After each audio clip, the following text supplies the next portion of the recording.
അപ്പോൾ ഇനി അടുത്തൊരു പാഠാണിത്, അക്കൗണ്ടിങ് പ്രിൻസിപ്പിൾസ് എന്നുള്ളത്. അപ്പോൾ അക്കൗണ്ടിങ് പ്രിൻസിപ്പിൾസ് എന്നുള്ളത്. അപ്പോൾ അക്കൗണ്ടിങ് പ്രിൻസിപ്പിൾസ് നമ്മൾ മുമ്പ് പറഞ്ഞ പോലെ തന്നെ ബിസിനസ് ട്രാൻസാക്ഷൻ്റെ റെക്കോർഡിങ്ങും കാര്യങ്ങളൊക്കെ ഒരു സിസ്റ്റമാറ്റിക് മാനറിലാക്കുക എന്നുള്ളതാണ് അക്കൗണ്ടിങ് എന്നുള്ള ഉദ്ദേശം. അക്കൗണ്ടിങ് രണ്ട് വിധത്തിലുണ്ട്. ഒന്ന് അക്കൗണ്ടിങ് കൺസെപ്റ്റും ഉണ്ട്, അതുപോലെ അക്കൗണ്ടിങ് കൺസെപ്ഷനും ഉണ്ട്. അപ്പോൾ അക്കൗണ്ടിങ് കൺസെപ്റ്റാണ് ഇവിടെ താഴെ പറഞ്ഞ 8 നല്ലത്, അത് ഇവിടെ വിശദീകരിക്കുന്നുണ്ട്. അപ്പോൾ ബിസിനസ് എൻറ്റിറ്റി കൺസെപ്റ്റ് പറഞ്ഞാൽ ഇപ്പോൾ ഒരു ആളുടെ ബിസിനസ്സും ഒരു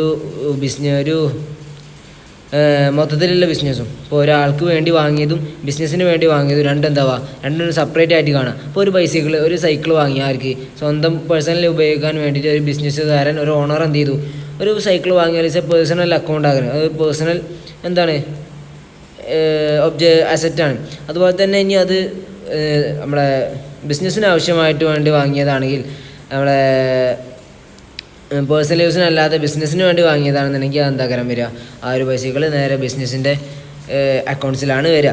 ഇനി അതുപോലെ തന്നെ അതായത് capital plus liabilities is equal to asset, അതാണ് ഇതിൻ്റെ ഇക്വേഷനായിട്ട് വരുന്നത് പ്രധാനമായിട്ടും ഈ ഒരു ബിസിനസ് എൻറ്റിറ്റി കൺസെപ്റ്റിൻ്റെ. രണ്ടാമതാണ് ഗോയിങ് കൺസേൺ കൺസെപ്റ്റ്.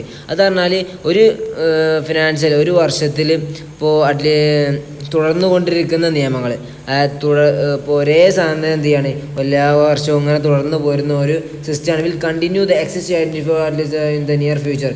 അടുത്തൊരു ഘട്ടം വരുന്ന വരെ ഒക്കെ ഒരേ രീതിയിൽ പോകുന്ന ഒരു കൺസെപ്റ്റാണിത് ഈ ഒരു ഗോയിങ് കൺസെപ്റ്റ് എന്ന് പറഞ്ഞാൽ. അപ്പോൾ ഈ ഒരു ഗോയിങ് കൺസെപ്റ്റ് എന്നുള്ളത് വളരെ ഇമ്പോർട്ടൻ്റ് ആയ കാര്യമാണ് ഈ ഒരു ഫിനാൻഷ്യൽ സ്റ്റേറ്റ്മെൻറ്റ് ഉണ്ടാക്കാൻ, അതുപോലെ ഫൈനൽ അക്കൗണ്ട്സ് ഉണ്ടാക്കാൻ, അതുപോലെ ഫിക്സഡ് അസറ്റുകളും കാര്യങ്ങളൊക്കെ സെറ്റാക്കാനൊക്കെ ഈ ഒരു ഗോയിങ് കൺസെപ്റ്റ് വളരെ അത്യാവശ്യമുള്ള കാര്യമാണ്. അതുപോലെ തന്നെ അടുത്തൊന്നാണ് കോസ്റ്റ് ഓഫ് കൺസെപ്റ്റ് എന്നുള്ളത്. കോസ്റ്റ് ഓഫ് കൺസെപ്റ്റ് പറഞ്ഞാൽ എക്സ്ചേഞ്ച് ഓഫ് ഗുഡ്സ് ആണ് ആൻഡ് സർവീസസ്. ഇപ്പോൾ നമ്മൾ ഒരു സാധനം കൊടുക്കുന്നു, അതിന് ക്യാഷായിട്ട് കോസ്റ്റായിട്ട് ഇങ്ങോട്ട് വാങ്ങുന്നു, അത്രേ ഉള്ളൂ. ഇപ്പോൾ നമ്മൾ ഒരു ലാൻഡ് മേടിക്കാന്നുണ്ടെങ്കിൽ ആ ലാൻഡിന് 75,000 രൂപയാണ് നമുക്ക് അതിന് പ്രൈസായിട്ടുള്ള വരുന്നത്. പക്ഷേ നമുക്ക് കിട്ടിയ എത്രയാണ് 50,000 രൂപയാണെന്നുണ്ടെങ്കിൽ ആ ഒരു 50,000 രൂപ നമുക്ക് കിട്ടിയ തുകയാണ് നമ്മളെ നേരെ അക്കൗണ്ട്സിൽ രേഖപ്പെടുത്തുകയും ചെയ്യാം. ഇനി നാലാമത്തെ ഡ്യുവൽ ആസ്പെക്റ്റ് കൺസെപ്റ്റ് പറഞ്ഞാൽ നമ്മളെ ഈ ഒരു മോഡേൺ അക്കൗണ്ട് സിസ്റ്റത്തിൽ തന്നെ പ്രധാന ഒരു ബേസ്ഡായിട്ട് വരുന്ന അക്കൗണ്ട്സാണ് ഡ്യുവൽ ആസ്പെക്റ്റ് കൺസെപ്റ്റ് എന്നുള്ളത്. അപ്പോൾ ഈ ഒരു ഡ്യുവൽ ആസ്പെക്റ്റ് കൺസെപ്റ്റിൽ വരികയാണെന്നുണ്ടെങ്കിൽ പ്രധാനമായിട്ട് 2 സൈഡ് വരും, ഡെബിറ്റ് സൈഡും അതുപോലെ ക്രെഡിറ്റ് സൈഡും. ഈ 2 സാധനങ്ങളാണ് വരിക ഈ ഒരു ഡ്യുവൽ ആസ്പെക്റ്റ് കൺസെപ്റ്റിൽ വരുന്നത്. അതായത് ഇപ്പോൾ നമ്മൾ ഒരു ഒരു ബിൽഡിംഗ് പർച്ചേസ് ചെയ്തു, 20,000 രൂപയ്ക്ക് ഒരു ബിൽഡിംഗ് പർച്ചേസ് ചെയ്താൽ ആ ഒരു 20,000 രൂപ നമ്മൾ കൊടുത്തു, ഡെബിറ്റാണ്. അതിന് തുല്യമായ വാല്യൂ ഉള്ള ഒരു സാധനം നമുക്ക് കിട്ടി, ബിൽഡിംഗ്, ആ സാധനം അത് ക്രെഡിറ്റാണ്. ഇതാണ് ഡ്യുവൽ ആസ്പെക്റ്റ് കൺസെപ്റ്റ് പറഞ്ഞാൽ. അത് ക്യാപിറ്റൽ സീക്വൽ ടു ക്യാഷ് എന്നുള്ള ഒരു സിസ്റ്റം. ഇനി അടുത്തതാണത് മണി മെഷർമെൻറ്റ് കൺസെപ്റ്റ്.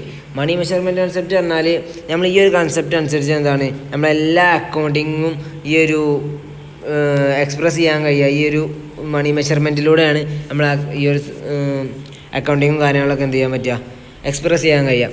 അതുപോലെ തന്നെ ഇതിലാണ് ബിൽ റെസീവബിൾ ഉണ്ട്, അതുപോലെ അങ്ങനെ കുറച്ച് ഒരു 5-6 തരം ഐറ്റംസുകൾ വരുന്നുണ്ട് ഈ ഇതിൻ്റെ എക്സാമ്പിളായിട്ട് വരുന്നത്.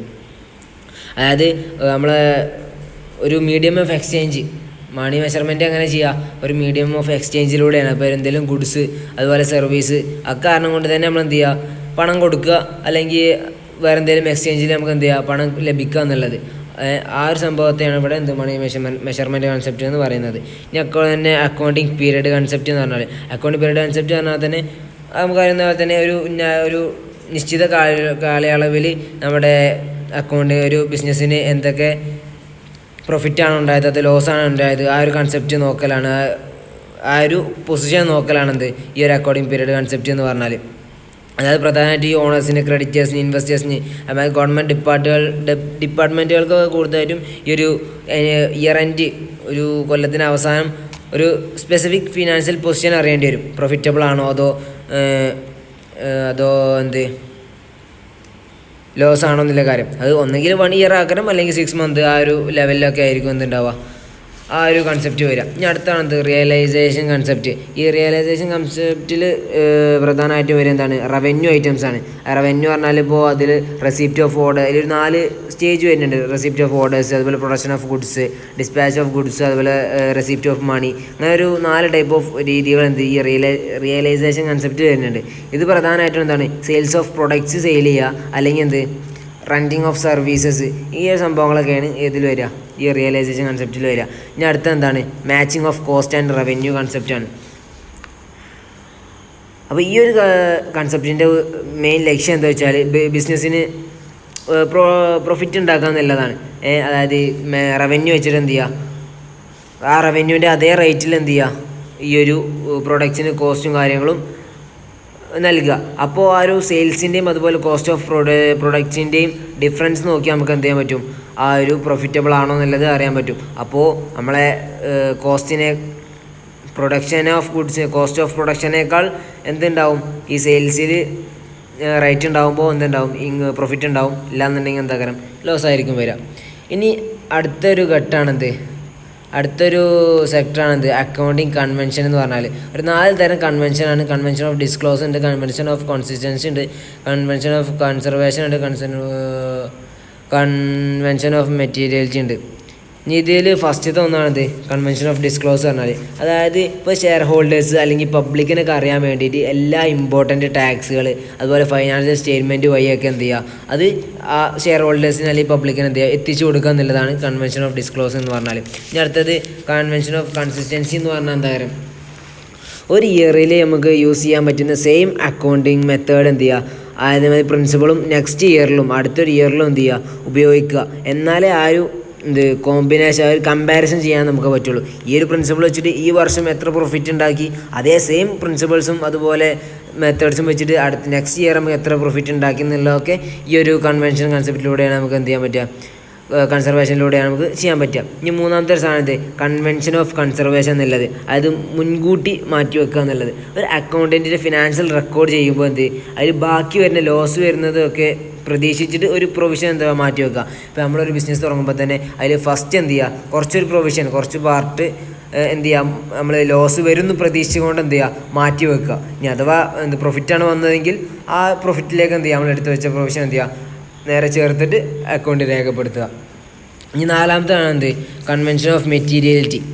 മെറ്റീരിയലിറ്റി എന്ന് പറഞ്ഞാൽ എല്ലാ പ്രധാനപ്പെട്ട അക്കൗണ്ടിങ്സ് മാത്രം, പ്രധാനപ്പെട്ട എല്ലാ അക്കൗണ്ടുകളും മാത്രം എന്താ രേഖപ്പെടുത്തി വെക്കുക. അല്ലാത്തതൊക്കെ ഈ ചെറിയ ചെറിയ അക്കൗണ്ടുകൾ, ചെറിയ ചെറിയ ട്രാൻസാക്ഷൻ കാണുമ്പോൾ 1 രൂപേൻ്റെ ട്രാൻസാക്ഷന് അല്ലെങ്കിൽ 2 രൂപേൻ്റെ 10 രൂപേൻ്റെ അങ്ങനെ ചെറിയ ചെറിയ ട്രാൻസാക്ഷനൊന്നും രേഖപ്പെടുത്താതെ പ്രധാനപ്പെട്ട അക്കൗണ്ടിങ് മാത്രം എന്തുവാ രേഖപ്പെടുത്തി വെക്കുക. അതാണെന്ത് കൺവെൻഷൻ ഓഫ് മെറ്റീരിയലിറ്റി എന്ന് പറഞ്ഞാൽ.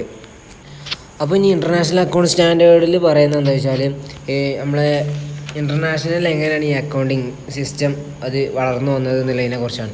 അതായത് ഇപ്പോൾ ഈ ഇൻ്റർനാഷണൽ പ്രധാനമായിട്ടും ഈ ഒരു ട്രാൻസാക്ഷൻ നടക്കണമെന്ന് എങ്ങനെയാണ്, ഈ 2 രാജ്യങ്ങൾക്കിടയിലുള്ള view of point, view of permitting ഒക്കെ അടിസ്ഥാനമാക്കിയിട്ടാണ്, അതുപോലെ ജഡ്ജ്മെൻറ്റും കാര്യങ്ങളൊക്കെ അടിസ്ഥാനമാക്കിയിട്ടാണ്, അതുപോലെ ഇൻ്റർ ഗവൺമെൻറ്റൽ ഡീലിങ്സുകളൊക്കെ ബേസ് ചെയ്തിട്ടാണ് പ്രധാനമായിട്ടും ഈ ഒരു വേൾഡ് വൈഡ് എക്സ്പാൻഷന് നടക്കുന്നത്. അതുപോലെ തന്നെ അതിൽ റിയൽ ഇൻവോൾവ്മെൻ്റ് ഉണ്ട്, അതുപോലെ ഫിനാൻഷ്യൽ ഇൻവോൾവ്മെൻ്റ് ഉണ്ട്. പ്രധാനമായിട്ടും സെക്കൻഡ് വാറിന് ശേഷമാണ് ഈ മാർക്കറ്റൊക്കെ കൂടുതലായിട്ട് എക്സ്പാൻഷൻ ചെയ്യുന്നതും അതുപോലെ ഇൻ്റർനാഷണൽ മാർക്കറ്റിൽ കൂടുതലായിട്ട് അക്കൗണ്ടിങ്ങിന് സാധ്യത വളർന്നു വരുന്നതും. അങ്ങനെ കൂടുതൽ അതെന്തായി വൈഡ്ലി കൂടുതൽ എക്സ്പാൻഷനായിട്ട് മാറി, ഒരു ആവശ്യകതയായിട്ട് മാറി. ആ ഒരു സമയത്താണത് 1967 ഈ accountant international study group AISG എന്ന ഗ്രൂപ്പ് എന്ത് ചെയ്തു, 3 രാജ്യങ്ങളെ കൂട്ടുപിടിച്ചിട്ട് ഒരു ഗ്രൂപ്പ് ഉണ്ടാക്കി. ആ ഗ്രൂപ്പ് ധാരാളം ആർട്ടിക്കിൾസും അതുപോലെ അങ്ങനത്തെ കുറേ പേപ്പേഴ്സും കാര്യങ്ങളൊക്കെ ഈ അക്കൗണ്ടിങ്ങുമായിട്ട് ബന്ധപ്പെട്ട കാര്യങ്ങൾ റിലീസ് ചെയ്തു. അതുമായി ബന്ധപ്പെട്ട ഒരു ഇൻ്റർനാഷണൽ സ്ട്രക്ചർ, ഒരു ബോഡി എന്തായി നിലവിൽ വന്നു. അങ്ങനെയാണ് ഒരു കമ്മിറ്റി രൂപപ്പെടുന്നത്. ഇൻ്റർനാഷണൽ അക്കൗണ്ടിങ് സ്റ്റാൻഡേർഡ് കമ്മിറ്റി പറഞ്ഞൊരു കമ്മിറ്റി രൂപപ്പെട്ടു 1973 ജൂൺ 29 ഒരു ലണ്ടൻ ആസ്ഥാനമാക്കിയിട്ടാണ് ഇത് വരുന്നത്. അപ്പോൾ ഈ ഒരു റിസൾട്ട് കൊണ്ട് തന്നെ അതിന് ശേഷം 6 രാജ്യങ്ങൾ 6 ലീഡിങ് പ്രൊഫഷണൽ ബോഡീസായിട്ട് 6 ലീഡിങ് പ്രൊഫഷണൽ ബോഡീസായിട്ട് 9 കൺട്രീസ് എന്ത് ചെയ്തു, ജോയിൻ ചെയ്തു. USA, കാനഡ, UK, ഓസ്ട്രേലിയ, അതേപോലെ തന്നെ France, Germany, Japan, Mexico, Netherland പോലത്തൊക്കെ ധാരാളം രാജ്യങ്ങൾ എന്ത് ചെയ്തു അതിൽ പ്രവേശിച്ചു. 1977 ഒക്ടോബർ 10 ആയപ്പോഴേക്കും. അങ്ങനെ പിന്നെ ഓലും ധാരാളം അക്കൗണ്ടൻസി ബോഡീസും കാര്യങ്ങളൊക്കെ നിർമ്മിച്ചു. വേറെ പേപ്പേഴ്സും ബോർഡ് മീറ്റിങ്സൊക്കെ വെച്ച് ധാരാളം പദ്ധതികൾ കൊണ്ടുവരുന്നു. അങ്ങനെ 1985 90-കളിലായപ്പോഴേക്കും ഈ ഒരു ഓർഗനൈസേഷന് 70 കൺട്രീസ് റെപ്രസെൻറ്റേറ്റ് ചെയ്തിട്ട് 9 ലക്ഷം പ്രൊഫഷണൽ അക്കൗണ്ടൻറ്റുമാരെന്ത് ചെയ്തു ഈ ഒരു കമ്മിറ്റിയിൽ മെമ്പർഷിപ്പ് എടുത്തു. ഇനി അടുത്തൊരു ഭാഗം പറഞ്ഞാൽ ഇന്ത്യയിൽ എങ്ങനെയാണ് ഈ ഒരു അക്കൗണ്ടിങ് സിസ്റ്റം വളർന്നു വന്നതെന്നുള്ളതാണ്. ഇന്ത്യയിലല്ല, അതുപോലെ India institute of chartered account of India, അതുപോലെ institute of cost and works account of India, ഈ രണ്ട് ബോത്ത് മെമ്പേഴ്സ് ഓല് ഇൻ്റർനാഷണൽ അക്കൗണ്ടിങ് സ്റ്റാൻഡേർഡ് കമ്മിറ്റിയിലെ അംഗങ്ങളായിരുന്നു. ഓലങ്ങനെ ഇവിടെ ഒരു അക്കൗണ്ടിങ് സ്റ്റാൻഡേർഡ് ബോർഡ് ഉണ്ടാക്കി, ASB പറഞ്ഞ ബോർഡ് ഉണ്ടാക്കി 1977 ഏപ്രിൽ 22 ഒരു ഉണ്ടാക്കി ഈ ഒരു ASB ബോർഡ്. അങ്ങനെ പോലെ ധാരാളം അപ്ലിക്കബിൾ ലോസുകൾ കൊണ്ടുവന്നു, കസ്റ്റംസ് കൊണ്ടുവന്നു, യൂസേജും കാര്യങ്ങളൊക്കെ ഈ ഒരു ബിസിനസ് എൻവിറോൺമെൻറ്റ് ഇന്ത്യയിൽ ഓല് കൊണ്ടുവന്നു. അപ്പോൾ ഈ ഒരു സിസ്റ്റത്തിന് 3 പ്രധാനപ്പെട്ട ഡെഫിനിറ്റീവ് സ്റ്റാൻഡേർഡുകൾ ഡിസ്ക്ലോസ് ഓഫ്